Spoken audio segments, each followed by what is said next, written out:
What do you really tell somebody, that you've known for a while, um, that knows the ledge? You think they know the ledge, and then it comes into a complete halt because the ledge wasn't really known.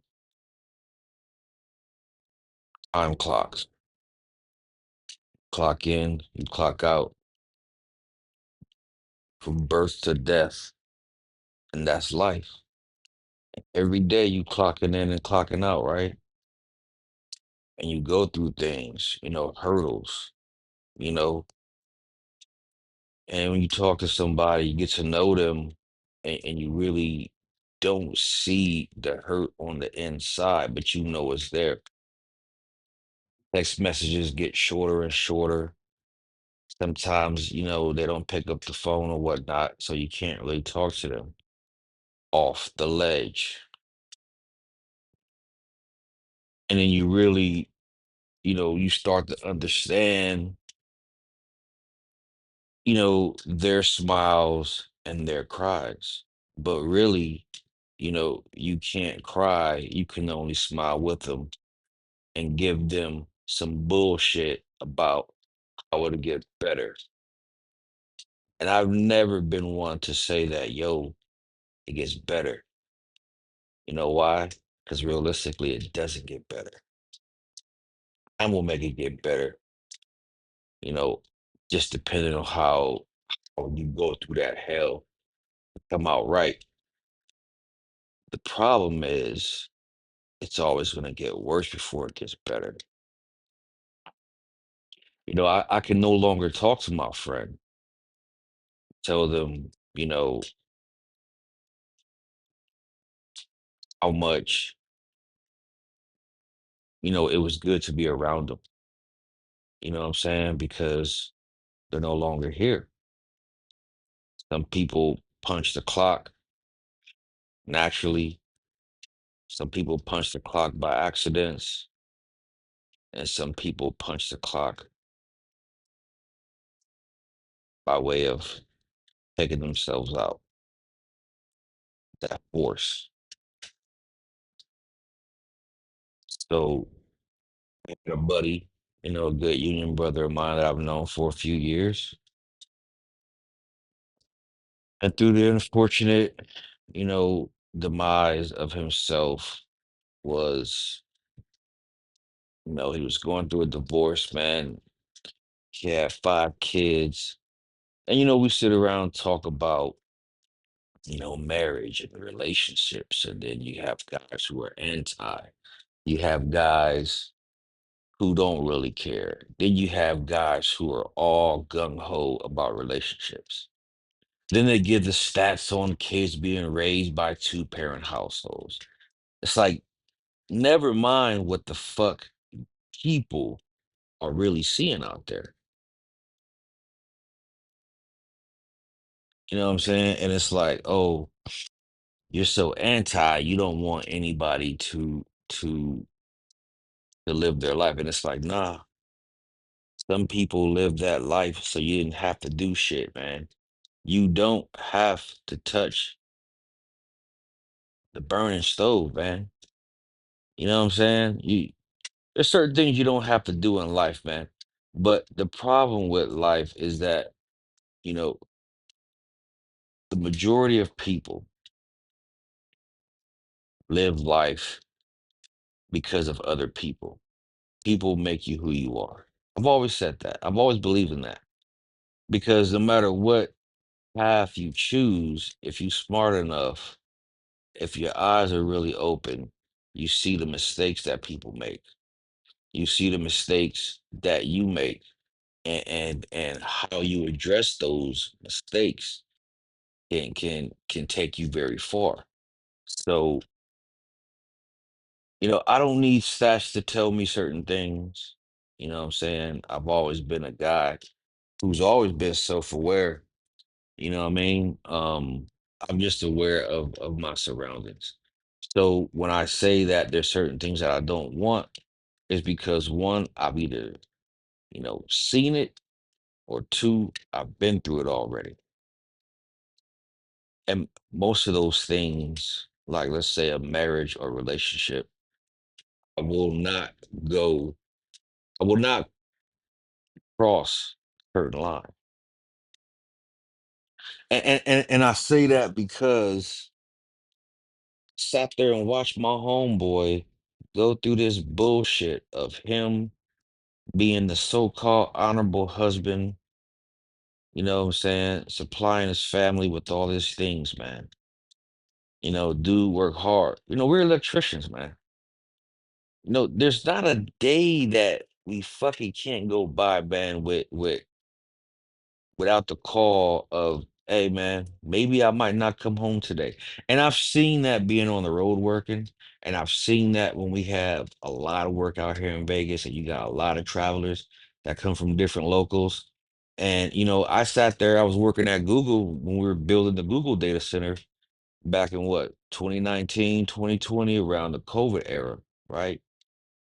Cat came out here from Alabama, got burnt up, lost limbs, man. Guess what he gets to go back to? Alabama with less limbs, you know. But that's the sacrifice that you're willing to do, to put some bread on a table, or if you have a family, and then you got motherfuckers that you're giving all of this shit to that don't even fucking respect you, man. They could care less of what you're doing. They want more, more, more, more. No, fuck you. Fuck that shit. I refuse to be that type of pawn because I'm a fucking king. In order to be a king, you got to make decisions, right? Sometimes you're given less decisions, and then you have to go with those decisions that are given to you, right? It's like going to Costco, right? They have a shit ton of aisles, man. They got a lot of shit there. But let's say you eat peanut butter and jelly, how many choices do they really give you for peanut butter and jelly? A shit ton of bread. You got a gang of choice for that type of shit, right? Let's say you go to a grocery store, you have an aisle that's filled with jelly. So you sitting there pondering like, yo, what do I get? Do I get this jam? Do I get this jelly? Do I get grape? Do I get peach apricot? Do I get marmalade? Like, what the fuck do I get? That's gonna give you a few choices, right? And you take that shit and then you roll with it and you out of there, right? That's like life and shit, man. With decisions, responsibilities that you take upon yourself. But there's certain things that I don't find honor in. You know what I mean? And I understand the mentality of, hey man, I have a family, I have to do this. But you also don't have to sacrifice yourself and kill yourself for that type of shit. Where, in a place where you come home to and you get no respect for the things that you do. Do you even realize how fucked up it is to get all that shit, right? Cars, houses, you have kids and all that shit like that. But you spend time working away from those things. If you're a tradesman or somebody who travels for work, um, somebody who doesn't work from home, you got a nice condo or you rent an apartment or you buying a house, you're paying for a space that you're not even fucking there, man. You're paying for all these nice ass cars and shit that gets parked 8 to 12 hours a day, work in a parking lot while you pay for this car. You see what I'm saying? It's like there's certain things that don't even fucking matter, man. If I die with $1 in my pocket tomorrow, I've lived life, man.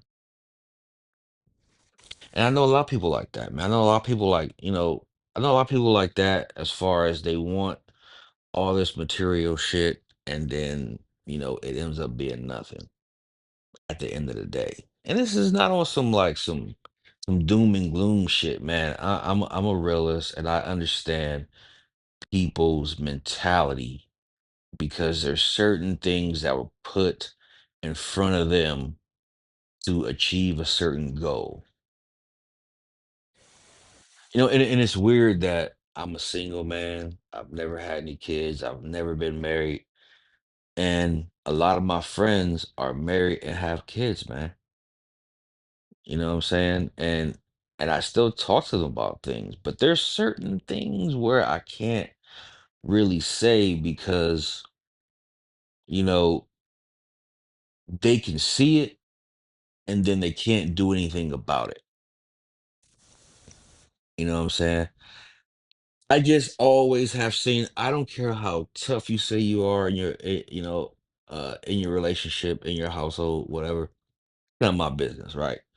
You can say all that shit, but there's an inkling of a man that's fucking compromised when he's in a relationship. I don't give a fuck what you tell me. You can't lie to me. I see through that shit like tracing paper. Unfortunately, my man couldn't take it. You know what I mean? And it's sad. It's sad because this isn't the first time that I known somebody to fucking delete themselves, man. Over this shit especially. And I'm gonna say more than a handful. You know what I'm saying? And as far as just life in general, more than a handful. I've seen this shit, man. You know what I mean? And I've always said this is why the reason I say, yo, you can call me, you can email me, you can do whatever. Because I'm not gonna bullshit you. I'm not gonna sugarcoat the truth. I'm gonna tell you like it is if I'm your fucking friend. That's why you called me. You didn't call me to not have a conversation. I don't sit there idle on the fucking phone. If you are going through some shit and you got people that you could reach out to, do that. If you have real friends, man, and I don't mean acquaintances, I mean real friends that that's been in your life that would drop everything, that you would drop everything to go and help them out. You make sure you check on them, man. Because it ain't nothing worse than getting a fucking phone call at 9:30 at night when you're headed to work saying that, yo, man, tonight's meeting, they read off the death benefits, and one of them was Carlos because he killed himself. And I saw that shit, and I couldn't do anything about it but to be there for a few phone calls and trying to meet face to face. He was a good dude, and that's the whole thing. Good dudes seem to get the shitty end of the stick, and I can't stand it. But mental health, man, is very important. The body follows the mind. You know what I'm saying? There is a number that you can call if you are having those thoughts. I mean, believe it, man. I'm fucking 50, man. I just turned 50 in May, and have those thoughts ever creeped up in my head? Sure. You know why? Because I was going through bad times, but I was too much of a coward to do that shit. I can't do that shit. Fucking push through it, and you have to push through it. Dial 988 again. 988 if you are having problems, man. Check on your peoples. Peace.